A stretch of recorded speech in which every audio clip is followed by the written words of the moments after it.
So good afternoon, everyone, and welcome to our INOQO webinar. My name is Hélène Soré. I'm the one of the co-founder and head of marketing of INOQO, and I will be your moderator this afternoon. I had the chance to moderate a few webinars already, and I always found the topic interesting. But today's topic is particularly interesting. The focus of today's discussion is centered around product carbon footprint assessment, analyzing Norway's leading e-grocery retailer full assortment impact. So this will offer you the unique opportunity to delve into a systematic, step-by-step approach, witnessing how Oda, the leading online grocery retailer in Norway, achieved the remarkable feat of evaluating the environmental impact of over 6,600 products in just a matter of few weeks. And this is truly unique because, first of all, only a handful of grocery retailers have done it so far. And second, there are very few solutions available on the market today that allow grocery retailers to effectively evaluate their entire assortment in a scalable, accurate, and cost-efficient manner. So to talk about Oda's extraordinary achievements, I'm very happy to welcome Aurora Vildskog. Aurora Vildskog is a sustainability accountant at Oda. She has a master in economics and business administration.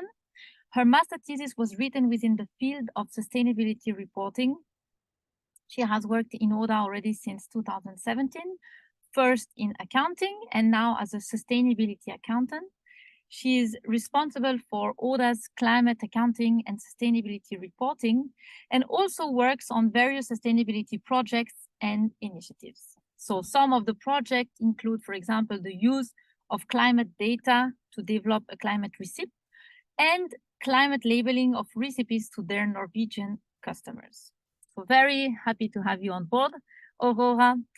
The success of Oda would not have been possible without a robust and scientific impact assessment methodology. So let me welcome our second speaker today. Bernhard Wohner is the head of research at INOQO. He's a sustainability advocate and an ex-scholar with a doctorate in science from TU Vienna. His PhD thesis was all about sustainability assessment for packaging.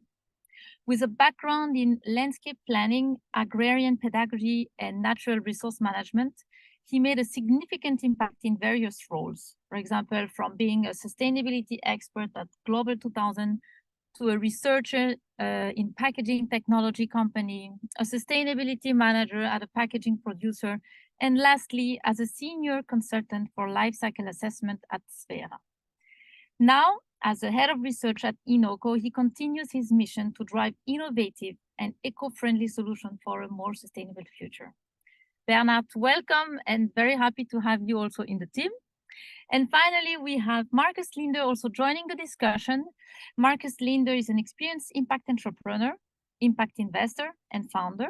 He has been active in the startup scene for over 15 years. He founded his first startup baby in 2006, Zulu, and he scaled it to become a global market leader, securing over $200 million in venture capital. In recent years, he shifted his focus to address the greatest challenge of our time, so the biodiversity and climate crisis. And this is how he started his second baby startup, INOQO, in 2020, where he is now acting as the CEO. So a very warm welcome to the three of you. Maybe let's have a quick look at the agenda. So I have introduced the panelists, then Aurora will introduce Oda. As I mentioned, Oda is the leading Norway's e-grocery retailer, but most importantly for the discussion today, it's also a pioneer in sustainability. So she will also explain us, she will detail us what is exactly Oda's sustainability strategy, and she will walk us through the product impact assessment that they did together with INOQO. And finally, Bernhard will explain us in detail the methodology behind the assessment. So how is INOQO exactly calculating the product environmental assessment of ODA? We always have at the end of the webinar a Q&A session. So I encourage you all to just drop your question in the chat at any time. You don't bother. We will have the time, we will make the time at the end of the session to really answer all those questions. We know, we hear from our customer that it's really a very complex topic. So don't be shy and just write your questions. So without any further ado, maybe I would like to start with Aurora. Aurora, maybe could you first introduce ODA and tell us more about their sustainability strategy? I guess yes. You first exactly have to get Thank you, access Ellen. to the slides. Yeah. I will share my screen. Hopefully you see it now. Yes. So thank you for the introduction. So ODA, as you said, is Norway's largest online grocery retailer with an automated fulfillment system with world record efficiency levels. The company was founded in 2013 by 10 entrepreneurs, so we're actually 10 years this year. And we're a technology and logistics company that delivers to individuals and businesses with home delivery in the Eastern Norway region. So our online grocery store has a selection comparable to a supermarket with prices similar to discount store. And ODA has its own in-house bakery, and we collaborate with both large and small brands. And at the moment, ODA is also exploring opportunities to serve partners in Europe with logistics as a service, to offer our in-house developed technology and world-class picking efficiency to others. And ODA's mission is to make everyday life easier for people, creating more space for life. So we think that grocery retailers are perfectly positioned in the value chain to nudge both consumers and suppliers to make change. So we think that we can set requirements and collaborate with and also influence suppliers to make changes and improvements in how products. And we can also inform, engage, and nudge our customers to make choices that benefit both their health and the planet. So to move on to our sustainability strategy, when starting the collaboration with INOQO, we had a pretty bold strategy. We had set a goal of reducing the carbon emissions of not only our own operations, but also from the products sold with 50% by 2025. So that's a pretty hairy target. And we have historically not been scared to set hairy targets that makes us reach for the stars. So we also made sustainability an integral part of ODA's overall strategy. And when we started to set our climate impact goals, we first needed to know our baseline, right? So we started out by calculating the emissions from both our operations and also from the products sold. And during this learning phase, we had a lot of aha moments internally in the company. So firstly, we learned that most of our emissions come from the products we sell. Over 90% of ODA's emissions are actually scope 3 emissions from products sold. And most of this is related to food. So if we're only tackling our direct operational emissions, we're not really making a big difference in tapping into our influential potential, so to speak. We also realized that it's not easy to know what the carbon footprint of a product category is, even at a high level. Because like everybody knows that red meat, for example, has a high impact, but we were surprised of the relatively high carbon emission of cheese, for example.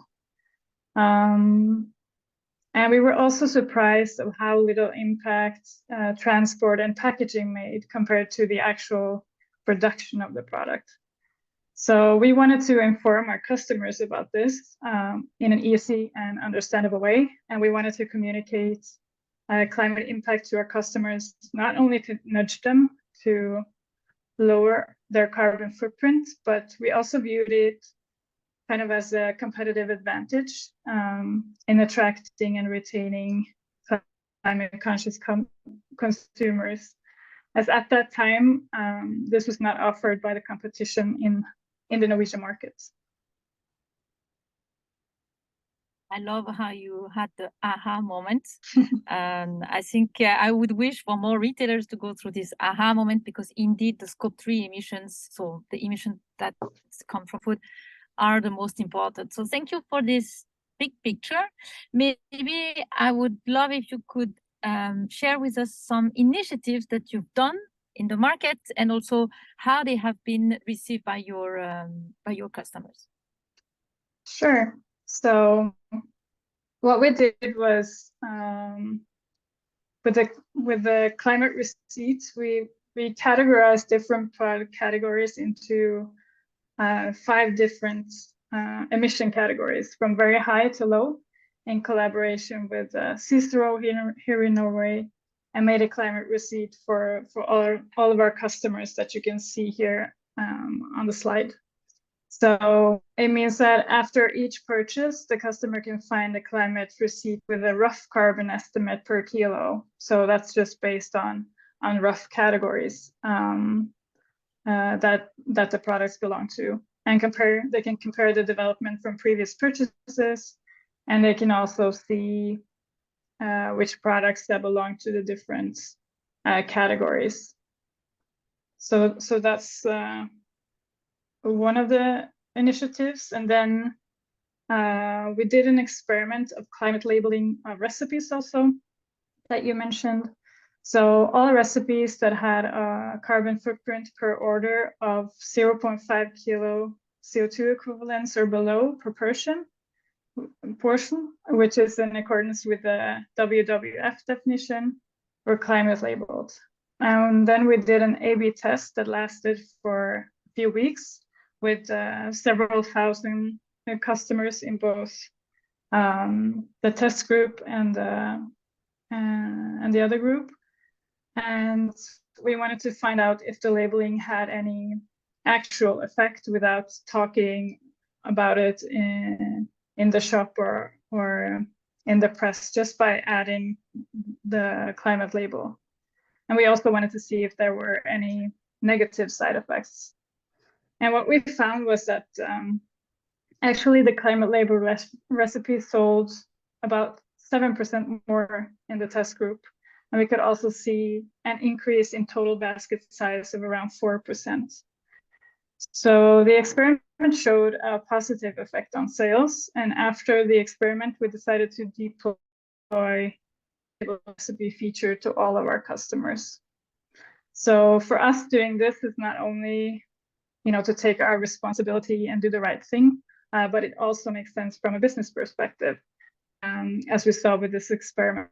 So it can really be a win-win situation. And another thing is that it can be important to have the data to back up the business case of such sustainability initiatives, so that when resources are tight, you can argue the business case for sustainability efforts internally, and show that profit and sustainability can actually pull in the same direction. And just a little bit about how it was received.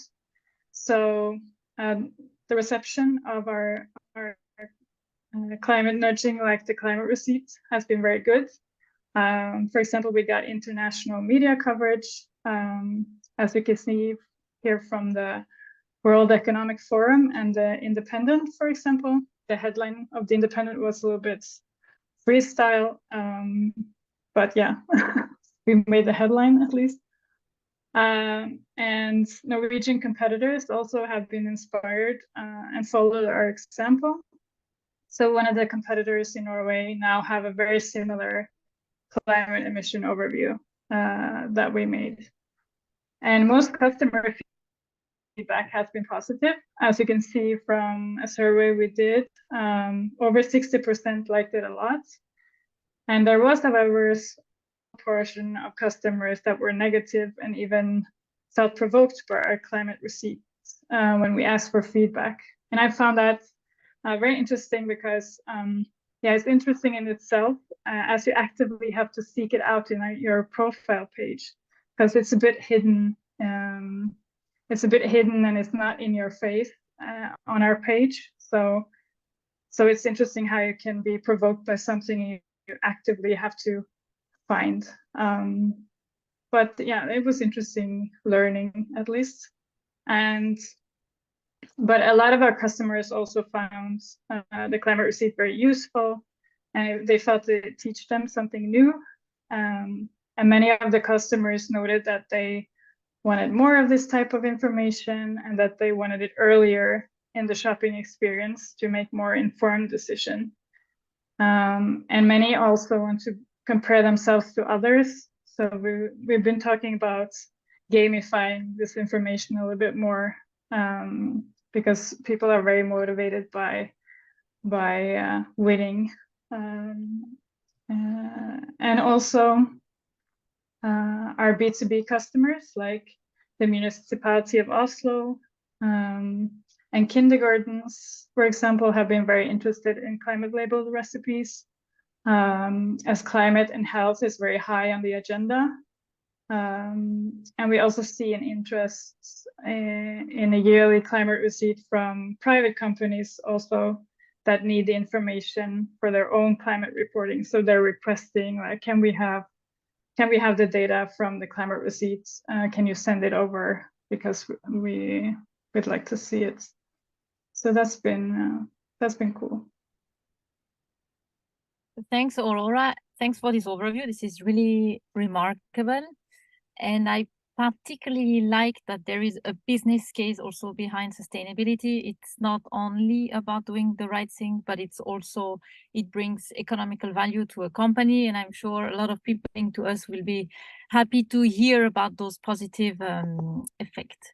So you were already quite a pioneer as you were using the product carbon footprint value, as we just saw. So why did you decide to change and move from category average values to product specific values? Could you tell us more about that? Yeah, sure. So yeah, we wanted to move towards more product specific carbon values, as we think this is the way to work with this in the future. Because using category averages serves well when communicating to consumers of shifting their grocery footprints from high emission to low emission categories. For example, by switching out the beef mince with beans in your Friday tacos. But to differentiate products within the same category, and especially for products made with several ingredients, like different types of sausages or different types of pizza that have various toppings, for example, moving to product-specific carbon footprints makes more sense because it takes into consideration the ingredients of the individual products, not treating all products within the category the same. And we've also been playing around with the idea to experiment with climate labeling of our assortment to see how that can nudge customers to choose more climate friendly. And we think that to be able to do that in a fair way, we think it's necessary to move to more product specific carbon footprints. And another reason was that we wanted to use this to push the value chain and our suppliers to improve on their end. Because if some producers are making efforts to reduce the footprints of their products and they select ingredients carefully, we want them to be rewarded for that instead of having all products in the same type getting the same average value. And also, to be able to reach our reduction targets, we need to be able to capture changes and improvements on the producer end over time. So yeah, if one producer changes their ingredients or the sourcing country of an ingredient, for example, but the rest of the industry doesn't follow, the average for that product category will probably stay the same and will not be able to show any reduction in our carbon reporting or science-based target progress. So that was one of the things that we liked a lot with INOQO solution.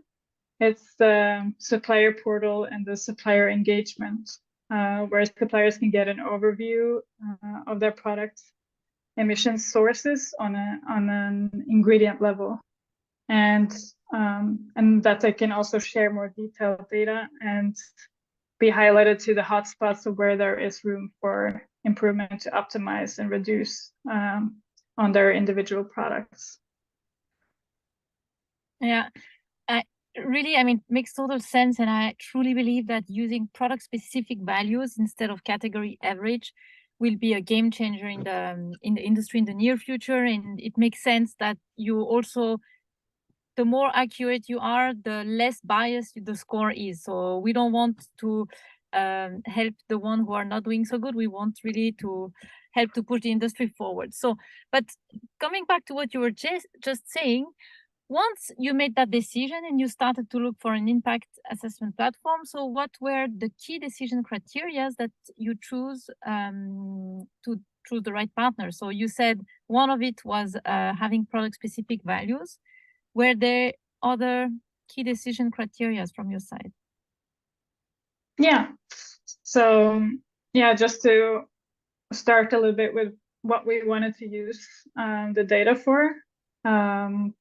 Yeah, as we talked about our climate receipt, we wanted the data to be used to put products in the correct emission categories automatically.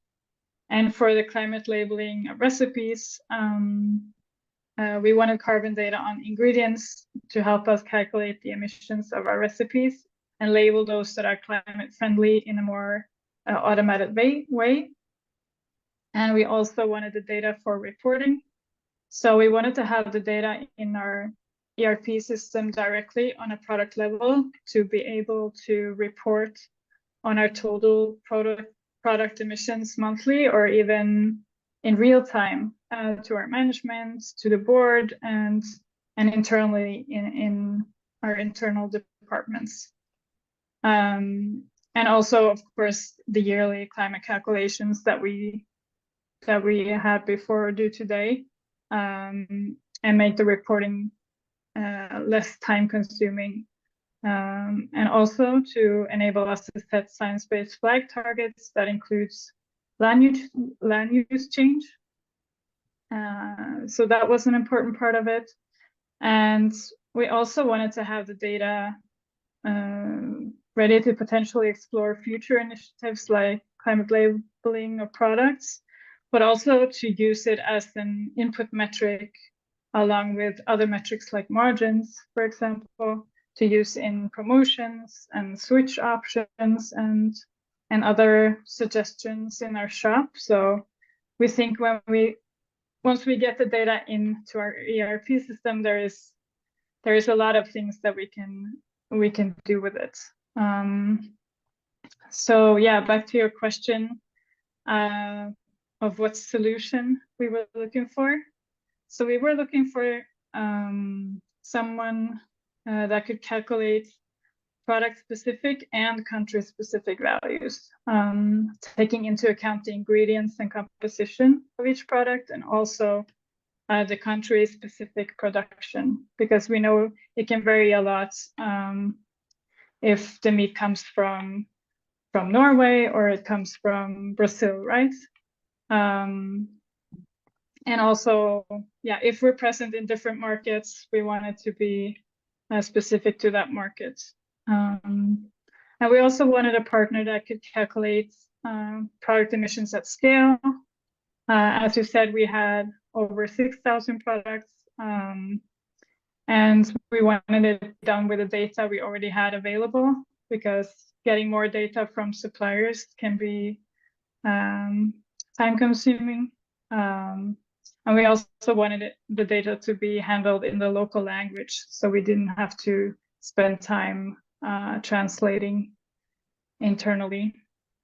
And also, as mentioned, we wanted it to be fully automated and integrated with our ERP system, avoiding a lot of manual mapping and importing Excel sheets and so on. And also, although climate impact was a starting point for us, we wanted a partner who could also deliver on multiple sustainability metrics, like, for example, water use, nutrition, biodiversity, because we want to be ready for future information need and labeling need, as we think this will be increasingly more important in the coming years. And we're looking for someone that were using a solid and recognized methodology for their calculations, so that we would be able to use the values in consumer-facing communication, and enable nudging, so that we had a solid partner we could point to when it comes to the data. And also we wanted a partner that could be label agnostic, so to speak, because we could potentially see the need for different types of labeling in different markets, and we wanted to be ready for whatever eco-label that might be coming from the EU. So we didn't want to be locked in with a partner that couldn't adapt to changes that are coming in the labeling field. And lastly, as mentioned, we were looking for someone that would help us nudge and engage our suppliers to improve on their end. So also having the option of replacing the conservative assumptions with primary data over time to calculate more accurate carbon footprints over time, and also help suppliers know where improvements could be done. Yeah, absolutely. It's one of the key mission in way of INOQO has always been, at the end of the day, to help companies, consumer, to really know the true impact, but also to help mitigate the climate crisis. So this supplier engagement program was always a key part of our vision, that we help the supplier to also reduce. I know this morning you said you wanted to show us maybe directly on the platform. So if you still up to it, maybe you can just give us a quick preview on the INOQO platform and walk us around. Yeah, I can show you how it looks directly in the platform. So now I'm showing you the product list, where you can see all the products, and I've searched for Grandiosa pizza, and that's a very popular frozen pizza over here. So just to show you, if we look at this extra kebab pizza, for example, we can see the conservative value here for consumer outputs. So this is relatively or a very high impact of 10 kilos per kilo product. And here we have the average value, which is a little bit lower because it's based on average values for the ingredients. And also we have the flag values here, which is consisting of the agricultural part. So down here we have the emissions breakdown, which makes it really clear that agriculture is the highest stage of the different LCA stages of the product. So that's more or less true for all products. So we can easily see how much comes from transport, how much from packaging, and so on. And if we look at the ingredients on this pizza, we see why it's so high. So we see here that it's actually 14% beef meat and 22% cheese. So that's why it has a very high impact. If we compare that to, for example, the meat lovers pizza here, we can see that this pizza has still a high impact, but a little bit lower than the other one that we looked at. And if we look at the ingredients here, we see why, because it has 5.5% beef meat and 14% cheese. So we see that two pizzas that both have beef meat and cheese will have different emission values because of the composition of the ingredients on the pizza. So if I map these pizzas to another open database, for example, they will end up with the same value. And I can show you here the category view. So this shows an overview of all the products within each category, and also the total emissions from each of the categories. And you can see the total contribution of the different categories. So on the top here, the category with the highest emissions is, of course, meat and plant proteins. So, because that's embedded there, followed by spreads and drinks, and that includes milk and so on. Here in the northern countries, we drink a lot of milk. So if we look at the plant-based proteins, for example, let me see here. Thank you for doing the live translation, Aurora, since most of us cannot speak Finnish. So this is, this is the plant-based proteins, and this is, the translation here is basically steaks, rolls, and nuggets based on plants. And if you look within that category, you can see it spans from orange to yellow to green, even though they're all plant-based. So the products on top here have the highest emissions within the plant-based protein category, because there are a large share of soy protein in them. Like this top one is Hälsans Kök plant-based balls. So that has a lot of soy protein. But if we look at the bottom here with the lowest emissions, they're basically made of vegetables and legumes. Like the bottom one here, the falafel made of chickpeas. So if we look at the ingredients here, we see it's 70% chickpeas from Canada. So that's why it's so low compared to the soy-based products. So here you can really drill down and get a very nice overview. So yeah, we really like the platform. Super nice. Super nice. Aurora, thank you so much. Thank you for sharing your experience and giving us a really good understanding on ODA sustainability strategy, and also how ODA performed their product impact assessment on their full assortment. So thanks again. Let's turn now to the science and the methodology behind this success. We just heard from Aurora the importance of using product-specific values for going into details, into ingredients, but I'm pretty sure there are many other details, complexities, pitfalls to avoid that should be considered.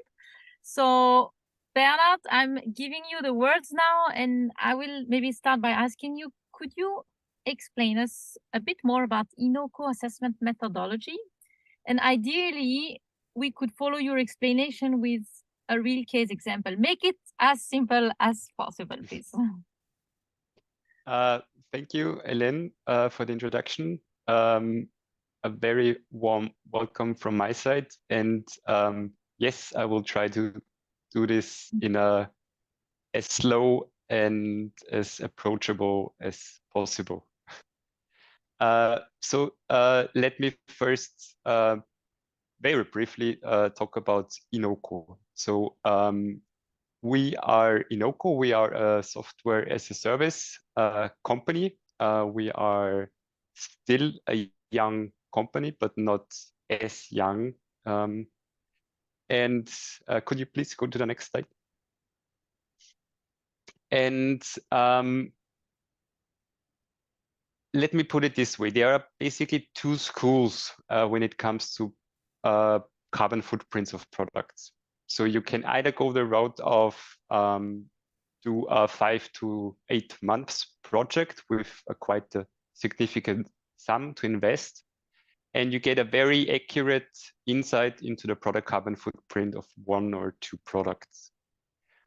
And then there is the other side, the other school of thought of carbon footprints, the one that Aurora showed us, where you have a very, very rough average of a product category. So for example, one average carbon footprint of frozen pizza, which is of course not very accurate because you miss a lot of information. For example, if it is vegetarian pizza, or is there a lot of meat on the pizza, which type of meat is there, you lose all of this information.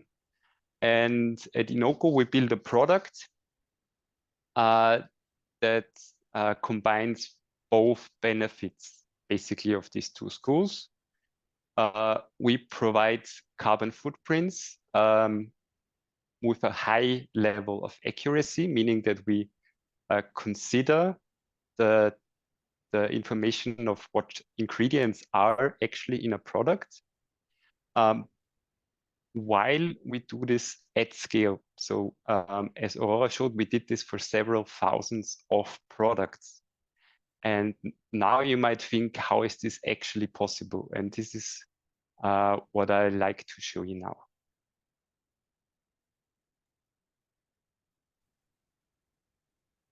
Next slide. So let's start with a product. And for this demonstration, I picked something that a lot of us like to enjoy, a chocolate bar. And as you see here from this chocolate bar, this is basically all that is required. So all that is required for us to calculate or estimate a carbon footprint for this product. So it's a little bit more complicated than that, but it basically boils down to the list of ingredients, the nutritional content, the weight of the product, and where the product comes from. So these are the main data points we need to get from this product to its carbon footprint. And on the next slide, you will see that it is actually a little bit more complicated than I could possibly put in one webinar or just a few slides. But this is a very detailed overview of what happens within the system of INOQO after we have the information for 1 or several thousands of products.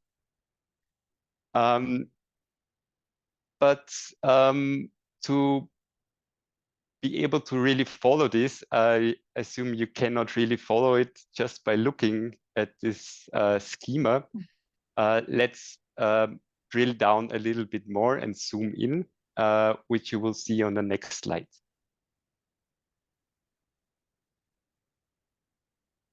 Next slide, yeah.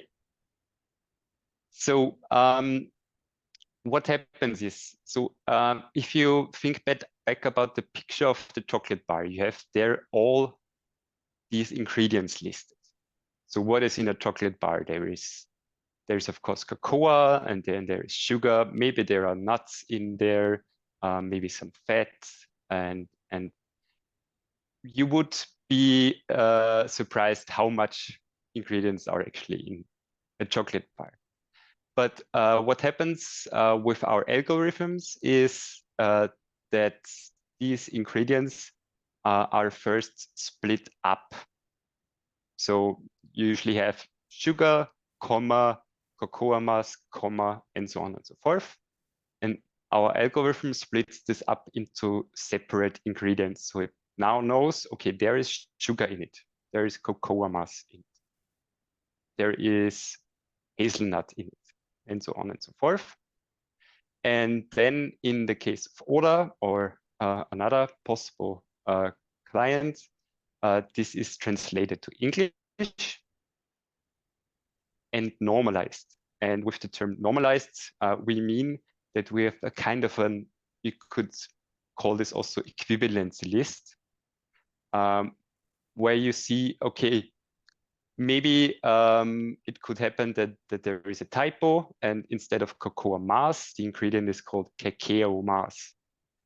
Sometimes cocoa mass is also called cocoa liquor, for example. Maybe there's another typo like cocoa mass with only one S instead of two. And all of that is then linked to one ingredient that is called cocoa mass. And within our database, we have then all the information we need to assign the impacts to this cocoa mass. But to get to a final footprint for this ingredient, we also need the information what the actual share of this ingredient is in this product. As Aurora showed, there are ingredients such as the meat on the pizza she showed, where it clearly stated how much of the meat is on the pizza. But there are the vast majority of ingredients in the vast majority of products does not list this information. The actual accurate share of, I don't know what, 14% of cocoa mass in a chocolate. So we have another algorithm that tries to figure that out. So the cocoa mass in our database has the nutritional content of itself, and all the other ingredients, of course, the sugar and the nuts and so on. And the algorithm then calculates as long until the nutritional content of the whole product is reached. And then we know how much of every ingredient is in every product. So we now know, okay, we have so much cocoa mass, so much sugar, so much milk powder in a chocolate bar. And now comes the really, really important part, namely the data quality behind all of that. The data quality depicting the environmental impact of these ingredients. And what we did in the past, what most of the companies on the market also do is to just use commercial databases for this. Just pick a data set for cocoa beans out of one database and hope that it is accurate. Again, we did this in the past. This is a viable approach, but we immediately faced limitations with that. So let's stick with our example of the cocoa mass. Imagine the scenario where you do not find cocoa mass in a database, but only cocoa beans. What are you doing now? Because you missed this transformation process from the cocoa beans to cocoa mass. Or another example would be that you know these cocoa beans come from country A, but only data for country B is in this database. And this is the reason why we at INOQO decided to develop our own in-house database covering all the possible agricultural products you can imagine for all the countries you can imagine.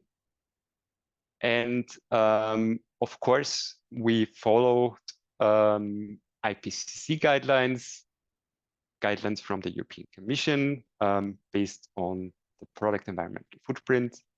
We used the latest available data from official statistics, such as the FAO and scientific literature, to create a huge database covering 160 crops, so plants, in roughly 200 countries, and even more, on top of that, also databases or data sets for animals, so land-based animals such as a cattle or a pig, as well as fish and other food products. So with this new database containing over more than 10,000 different products, we are starting with 2024. We have one, if not the largest food RCA database on the market, which we will use in new projects in 2024. And let me show you why this is so important on the next slide.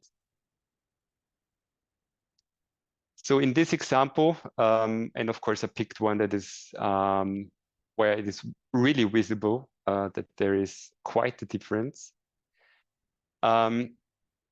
So with our new database, we already calculated for this webinar the global warming potential, so the carbon footprint, the greenhouse gas emissions for 1 kilogram cocoa beans in 3 different countries. So this is for cocoa beans in Brazil, in Bolivia, and in Cote d'Ivoire, so the Ivory Coast. And you can see the difference. While the global warming potential of 1 kilo of cocoa beans in Brazil is roughly 2.5 kilos, it's almost 40 kilograms of CO2 in the Ivory Coast. And this is mainly coming from land use change. You see difference in every single aspect of agriculture here. The type of machinery and the intensity of machinery, the energy you use for irrigation, how much fertilizer you apply, and how much emissions that arise from this. But really here you see the difference mainly coming from the land use change, because so much of the deforestation in the Ivory Coast is attributed to cocoa beans. We have, just for cocoa beans, we have values for 53 different countries, which we can assign to every single use case of every single product there is.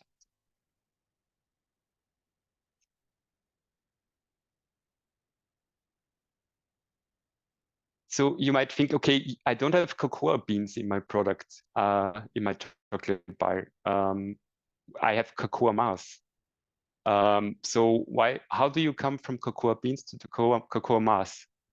And this is why we also built our INOQO database highly modular.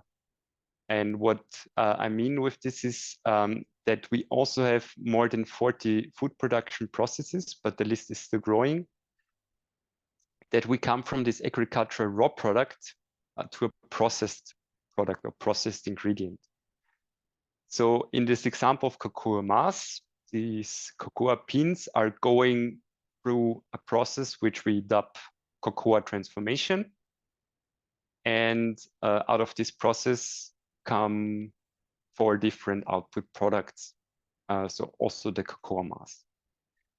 And again, we can link every single agricultural raw product through to every single production process where it makes sense. So we have an oil extraction process, which can then be combined with either olives, sunflower seeds, rape seeds, or any other oil crop you can imagine to produce a wide variety of vegetable oils coming from a huge number of different countries. And on top of that, if you have then linked all the ingredients to the agricultural raw product and the processing step, we also have product productions. And in this case, of course, the chocolate bar goes through a chocolate production.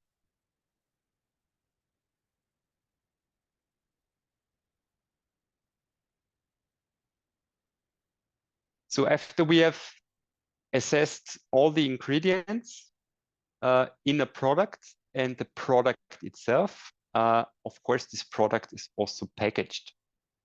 And be aware, we do not forget about everything that happens after the food production. So of course, we also include an assessment of the packaging itself. So this can either be part of the information a client gives us, or we estimate this as a last resort based on the difference, for example, between a net and a gross weight of a product. And then it gets assigned the most certain, or the packaging material with the highest possibility that this product has this packaging. For example, chocolate bar is mainly wrapped in either paper or plastic. It certainly isn't glass, of course.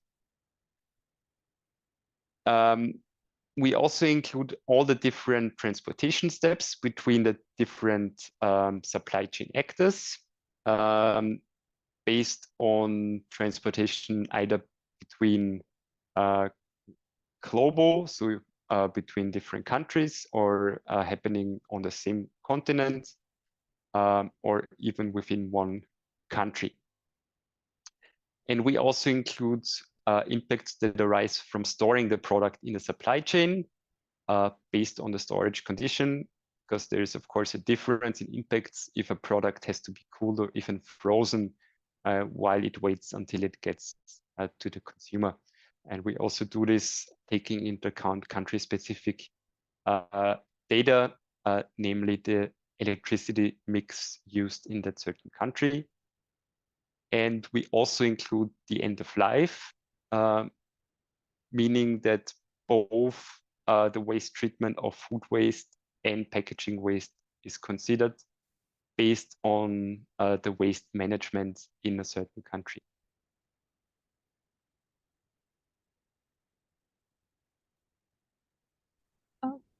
Okay, I think it's the last slide. Perfect.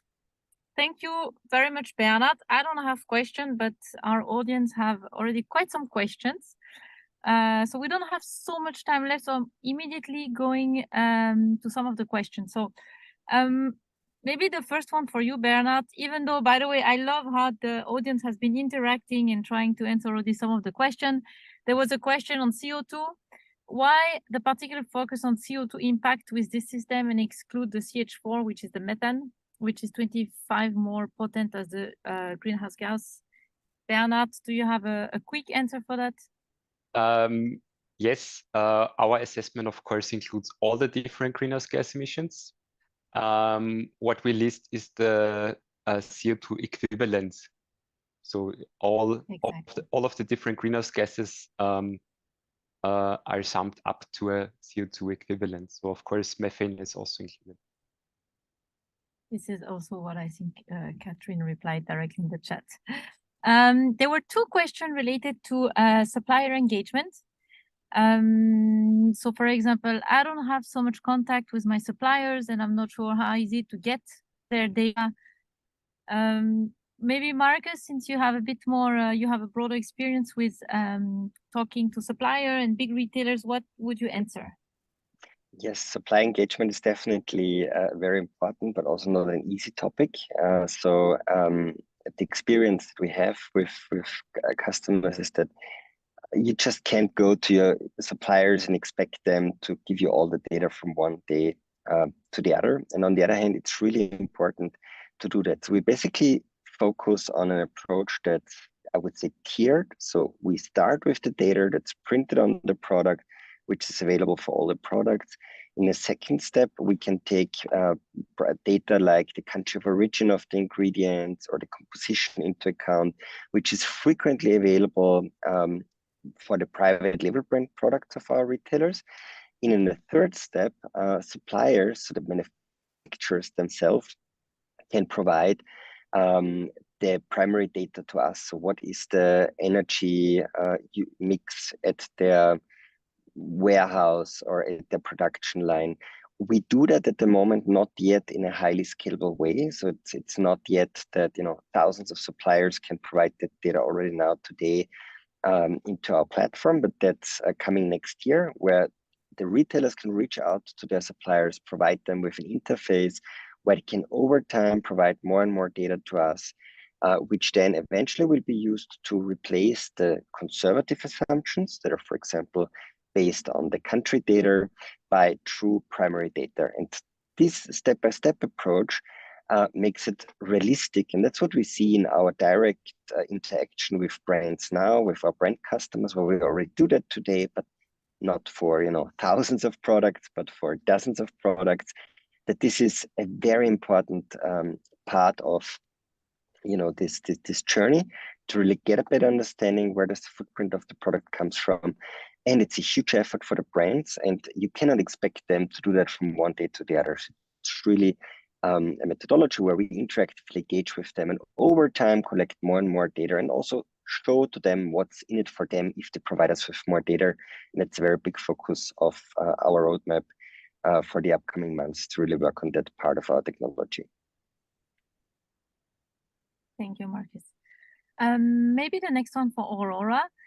If this is from Rade, if it is not a secret, how are you going to use this data, especially when it comes to meat and cheese and other animals products? So once you know the impact, what do you do with it? Yeah, so I touched upon that a little bit in my presentation. But yeah, we want the data available both internally and make it more available for customers so they can make a choice. So it's visible to them what products have high emissions and what products have low emissions, and then make a choice, an informed choice if they want to reduce their emissions. So internally, we also, like I touched upon, we would like to do maybe have that data in our evaluation when we're doing promotions. For example, if we want some of the promotions to be not for high emitting products like meat, for example, we could have some ads and promotions that are set off for more climate friendly products, and then we can use that data to decide if a product should be promoted or not within certain criteria, and also including other criteria, of course.